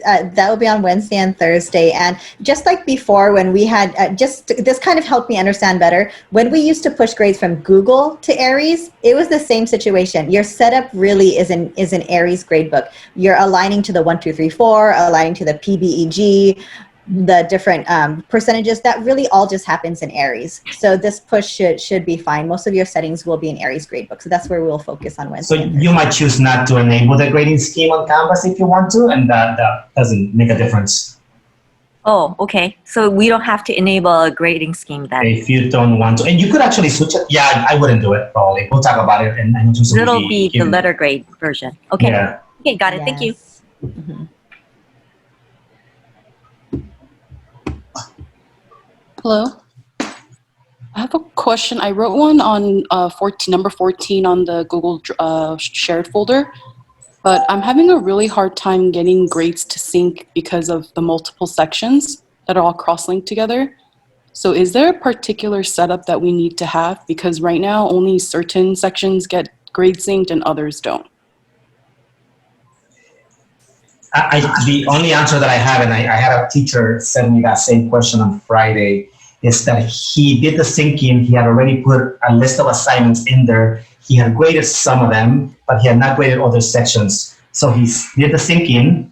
Aeries thinks you've done the syncing for that particular assignment and that particular section. So I said, go back and just change one grade on a section that had syncing. He did that, did the syncing again, and finally went through. So that might help. I think I put the document with those instructions on the chat, and I'll do it again right now. And it's at the end of the instructions, so try that and see if it solves the issue for you. And I'm going to put it again on the chat.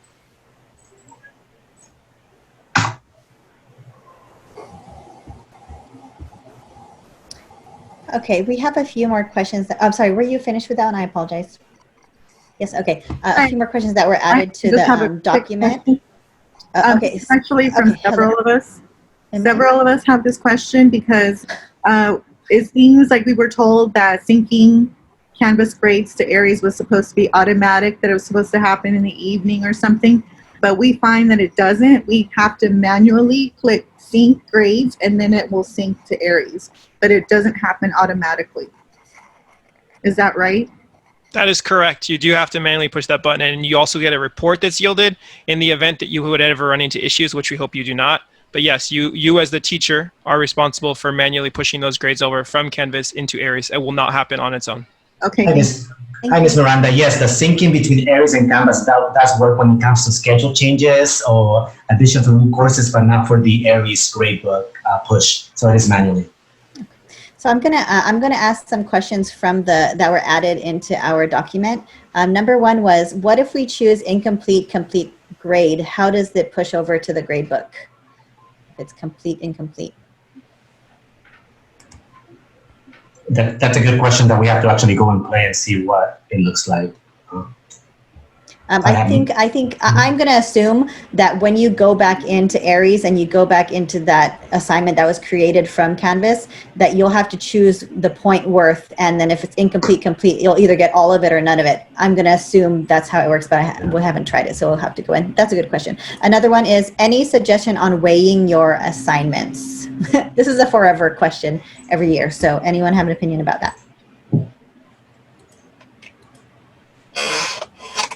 That really is up to you. It's by teacher, and we do suggest that teachers coordinate with their grade levels so that at least it's consistent, so that when people talk or parents talk, they see that there's some consistency across the grade level. Some sites have even done it across sites where weighing is very similar all the way across, but that, again, that is up to you on how you want them weighted, or if you want them weighted at all, really. Can we print the Canvas gradebook? I would like to have a quick glance to see who is missing assignments. We had talked about at least what you're looking for, not necessarily the printing aspect of it, but wanting a quick way to look whether assignments are missing. And while you do have the ability in isolation of a particular assignment to sort your columns based on who has not submitted or late assignments, you don't have an ability as of yet to just run a report to see throughout all of the assignments that are missing. To add to that, Canvas did come out with a new option on new analytics where you will have that. It's just that our particular Canvas hasn't updated yet, but on the new analytics, you have the option to run a report that says these are all the assignments that Teresa has not done, or Ricardo, and so on and so on. I just checked right now. It's not updated for us, but that is coming. And as soon as it comes, we'll let you know. We have about 8 minutes left. Anyone else want to ask some live questions at this point? I don't see any more being typed. Oh, I see a big one. Okay, if no one has a question, here we go. I seem to have a glitch where I have my to-do list showing that I have one assignment turned in and ready to grade, but I've gone through several times and can't find an ungraded assignment, including my resubmitted ones. The assignment window is still open, but it is literally telling me that I have one student submission in the to-do list, but I can't find it when I go through my list of students in Speedgrader. That was a long one. If you want to see that, that's line 97. I would say the quickest way to see if you have anything missing is by going to the grader, because then, to me at least, you have everything zoomed out. By going to Speedgrader, it's a lot more clicks. But I mean, if you want, we can set up a meeting where you can get an extra set of eyes. It could be a glitch. I don't know. Test student could be. Yeah, if it's still happening, please email us and we'll definitely. Anyone else? Like maybe go in as a student and then actually do it too. Just like submit something and then see if that fills it in. Yeah, I have a question. I'm sorry I was late to the PD, but can you again real quick just about Aeries for elementary? So what do I need to do to, I have to categorize them? English, you said, what is it, ELA assessment in Aeries or what? So it all really depends. So we don't want you to change your practices really. So look at what your categories look like right now. If they're standards-based categories, then it doesn't matter because it will be different in all of your different grade books. But if you use general categories, for example, assignments, assessments, etc., then that means they're going to be repeated across different grade books. So you're going to want to differentiate them in some way. So it will be like math assessment, math classwork, or ELA assessment, ELA classwork, things like that, so that Canvas knows which one to push it to. Okay, so your recommendation is to title it assessment, ELA assessment, and then math assessment.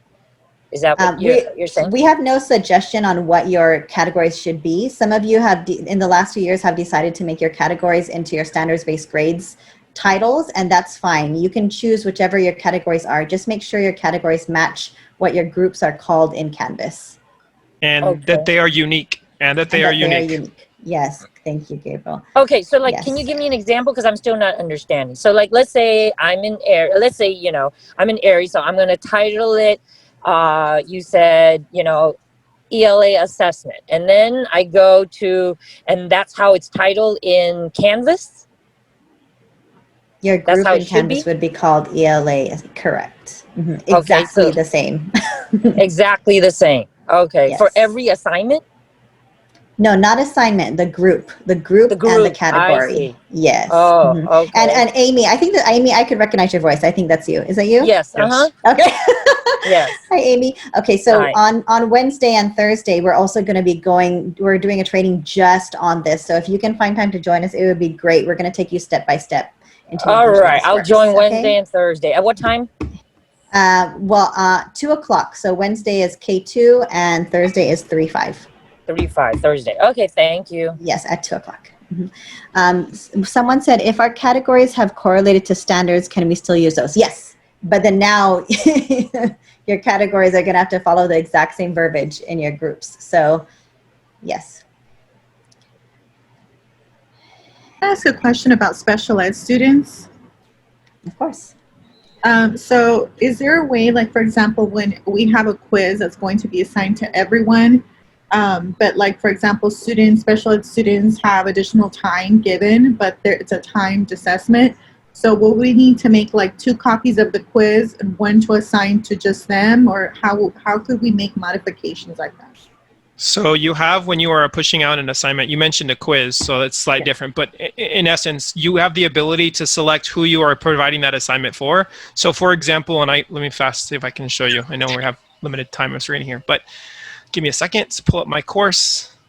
Here it is, Robert. Basically, you can just explain it. Go ahead.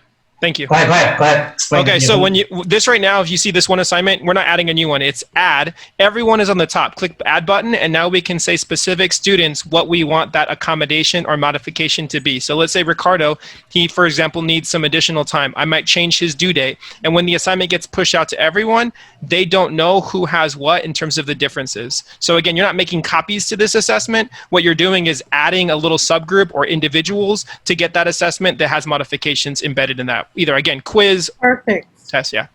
Thank you so much. That helps so much. Thank you. Now, just to remind you that if you do it that way, though, that is one grade that is not going to sync directly with Aeries. You're going to have to go and do it manually just for that particular student that has a different due date.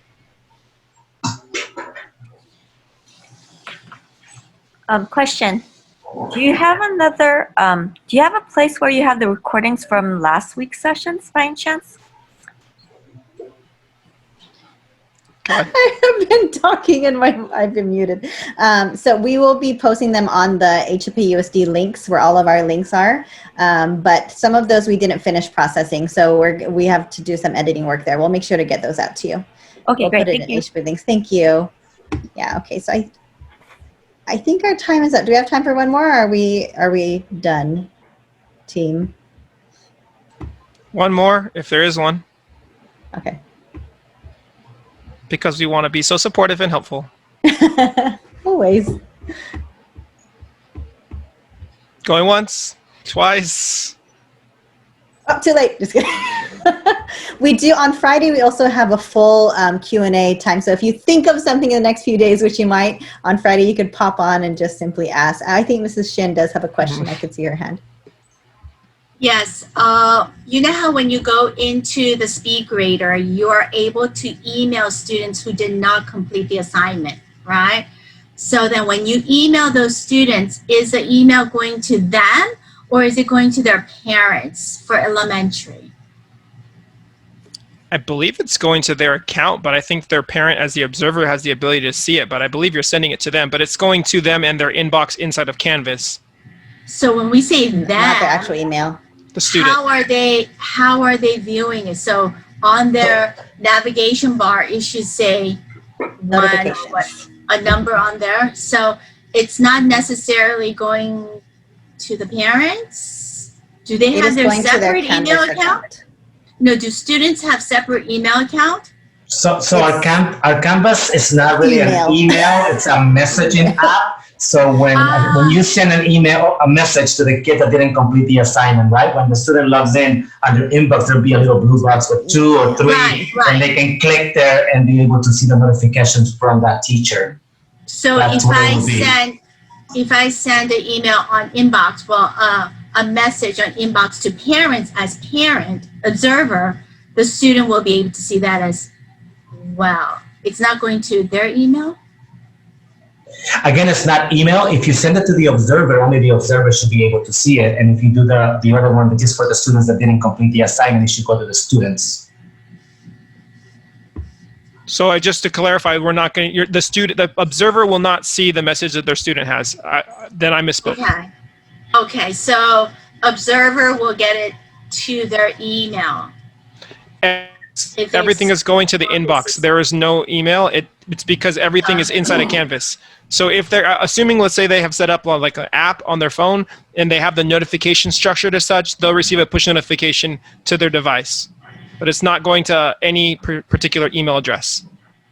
It's just going to Canvas inbox. Got it. Thank you. I have a question. Okay, this is the last one. Okay. Go for it. In regards to the assigning individual assignments to, say, a SPED student, what if you have 10 or 15 in one class? Is there a way to make a group within that of those kids to push that assignment, or are you going to have to select each student? You can correct me if I'm wrong, team, but from my knowledge, if you choose a group, that means that they're working on a project together. So I don't think that's what you're talking about. So to my knowledge, you do have to select them one by one. I was hoping that answer was wrong. So if any of you know more, please interject. From the last I checked, it was one by one. If they are special ed students, you don't want to alert other students that they're getting time because maybe of an IEP goal or objective, accommodation. So we would probably want to do them separately. But when I understand. You can choose their names. Choose their names one by one. Mm-hmm. Choosing their names, but if they all get their own copy, like I'm sending it to their own copy, it's still all going to be individual. There's no way to. Yes. Mm-hmm. Okay. I just want to make sure you understand that you can still lump it, as we had just shown in the previous example when we were adding it. It's not like you need to add each individual additional assignment. You could add all 5 or 6 in that one embedded assignment, assuming those due dates or modifications align. Okay. Okay. All right. So again, thank you so much, everyone. You're so patient and so diligent. Dr. C, did you want to close out for us? Just want to say that the more we use Canvas, the more great questions and inquiries we have. And just a reminder that we are all learning together. And we thank you very much. And we hope you join us for the rest of this week's mini sessions if you would like to. We are learning as we go. This too will be recorded. And then we'll see you on Wednesday for the next mini PD workshop. Thank you. Thanks, everybody. Nice. Thank you for joining us. Thank you.